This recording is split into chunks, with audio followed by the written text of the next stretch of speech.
Hello, this is Randy and Tasha Cross, and this is Marriage Loosen the News, where we are all about helping people grow and develop healthy relationships.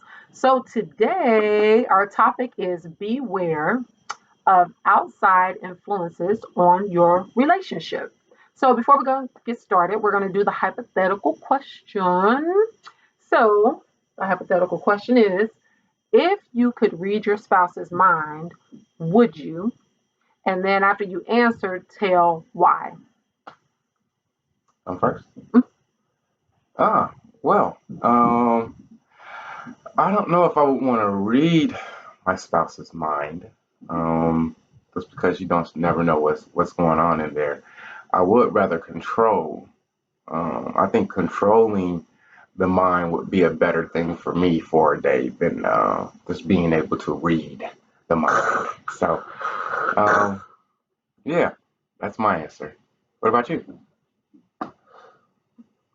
My answer is no. I would not want to read his mind because I can only imagine what my husband is thinking on a regular basis. And I think it would lead me to go down to divorce court. So now I don't want to read his mind. I'm good on that. Fair enough. All right.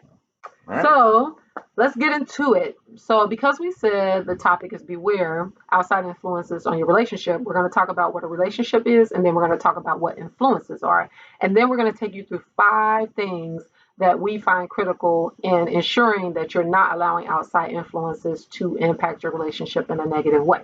So, let's start with relationships. So, a relationship is an emotional or sexual association between two people. Key word is two.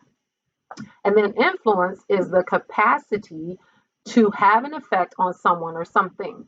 So when you think about relationship being two people, keep that in mind because many times when we allow others to input into our relationship, it can always look like or almost look like it's more than two people in the relationship because now it's this person feeding into you and then you're going back to your significant other and saying why you need to change this and why you need to change that. It's not really coming from you, it's coming from someone else. And so that changes the dynamic of the relationship. So you just have to be careful that it's focused in on only the two of you. Mm-hmm. Is there anything else you want to add to that? No, I think that's pretty straightforward. Okay. So we got 5 things we want to talk about. So we're going to determine who's going first by this little pinty right here. So what I'm going to do, I'm going to put it in one of my hands, and if he guesses the correct hand that it's in, he goes first. All right.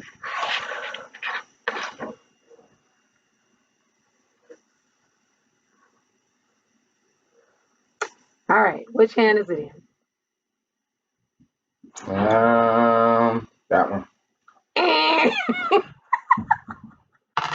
in? Okay. So the first thing is, um, people can only input into what you share about your relationship. So you need to be very careful about the information that you are sharing with family, friends, associates, coworkers, others. People can't input into what they don't know.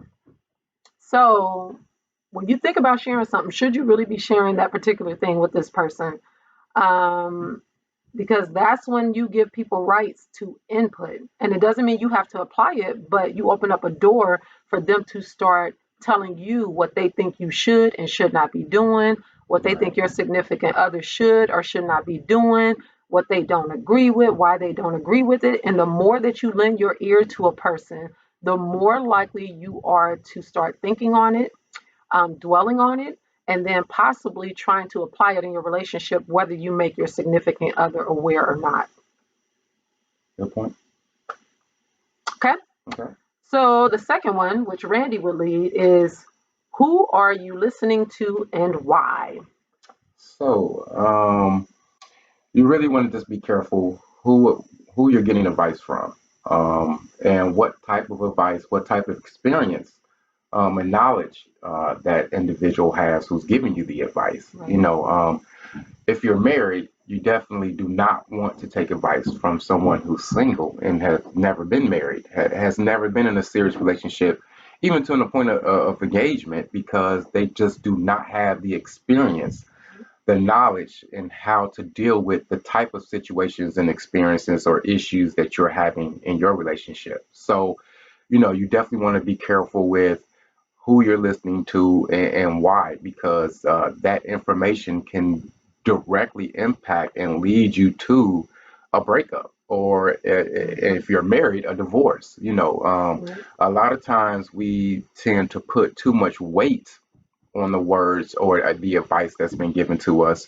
And even if it's good advice, you still really want to be careful that the advice that you're trying to implement into your relationship is advice that works for your situation. I don't want to come into our situation trying to be stern with my wife if that's the advice that I got because that's what they felt needed to be done to get me through the situation. Right. If my wife does not appreciate that type of approach, Right. we're not going to get anything resolved. It actually is going to make things worse if you go about it in a manner that is not effective for your relationship. So Right. just be really careful with even applying the advice that you've been given because you really need to just understand that it's each relationship is different and what works for one person might not work for you. So you just might have to tweak it or just understand what changes need to be done to that advice so that you can still take that information and it be helpful to you and it helps you get through a situation in your situation.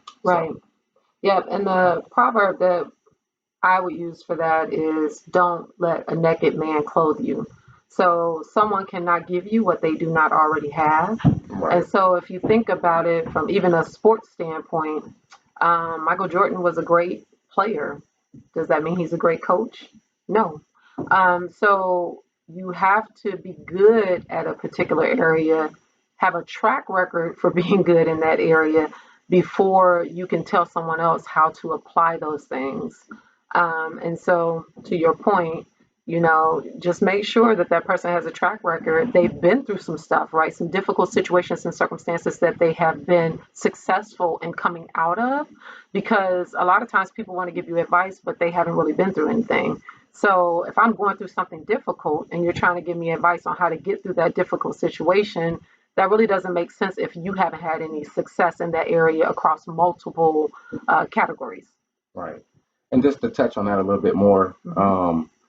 so for example, you really do not want to take advice from a female that has had some past relationships that have scarred her. And those situations she has not been able to overcome or really work through to find joy and happiness within herself still. Because obviously, then the type of advice she's going to give you pertaining your relationship is going to be based off her past experiences, things that she has not been able to get through or work through. And so then you're going to still get a really negative perspective as far as the type of advice that she's going to give you pertaining your situation versus the solution that she used to get herself through that situation. So even if she has been, or you have an individual that has been in similar situations, like she was saying, you want to make sure they've been successful at working through those situations so that you can get the good advice, the information that's needed for you to be able to get through your situation, or to just have a little bit better understanding and how to approach her situation. So, Yeah, makes sense.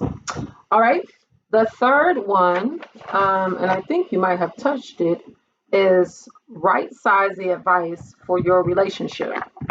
So I think you talked a little bit about it, but what works for other people's relationships may not work directly for your relationship. So you can't just say, because they ate an apple, it was a Honeycrisp apple, we're going to eat a Honeycrisp apple. We can still eat an apple, but we may need a granny apple, or we may need, one of the yellow apples.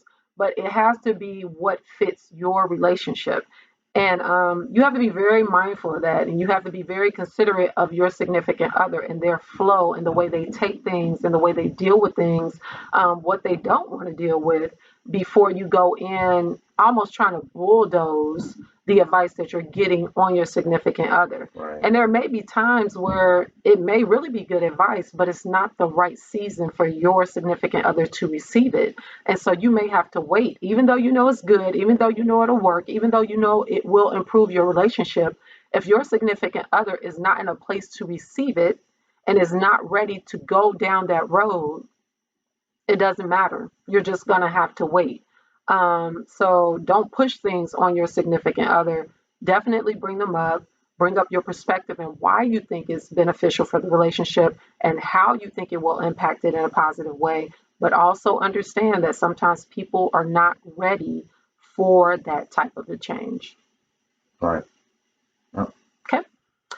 Number 4, listen to your significant other. So I think it's pretty straightforward. If you just truly, have an ear to listen, to hear what's being said to you, and then try to take that in and then understand what needs to be done on your part so that the issue can be resolved. It is truly important to just hear the words that are being said to you. If you take out the the thoughts and all the things that are going through your head at the time that you're having the conversation, a lot of times you can just get through that situation by just listening to what's being said to you. I mean, there really isn't any other way to put it. It's just so often that we get to a place where we get to a point where we're over talking one another and there's no listening on either side. And so there's nothing being resolved. But if we could just truly sit and listen to each other, we'll tell each other what's wrong or what we need to make each other happy or what makes ourselves happy or what we need to get through a situation or issue that we might have currently. So, listening is so key to communication, effective communication, and having a healthy relationship and working through any and every problem that you might come about in a relationship. So, Right. And definitely from a listening standpoint, sometimes it's hard to listen to your significant other when you've already made your mind up about what you want done. right, And so if you're getting advice from people and you say this advice is great advice, this is really going to be a game changer for us. It's going to solve this problem that we've been having for years. I'm super excited. You are pretty much already like lock and loaded on that. And if you come to your significant other and they don't receive it, then sometimes you don't even want to hear it. You're like, this is what we need to do. This is what we're going to do. If we want this to work, we got to do this. But if they don't agree and they tell you why they don't agree, sometimes you have to agree to disagree. And in that case, the compromise is usually the no, right? You right, usually have to default to the person who's saying no and wait it out. But it is critical to listen to why your significant other does not agree with the advice that you're bringing in from the outside. There are always reasons, and whether you agree with them or not, it's their reason. So right, definitely listen. right, Okay. And then the fifth one that we have is do not let family or friends talk to your significant other any type of way.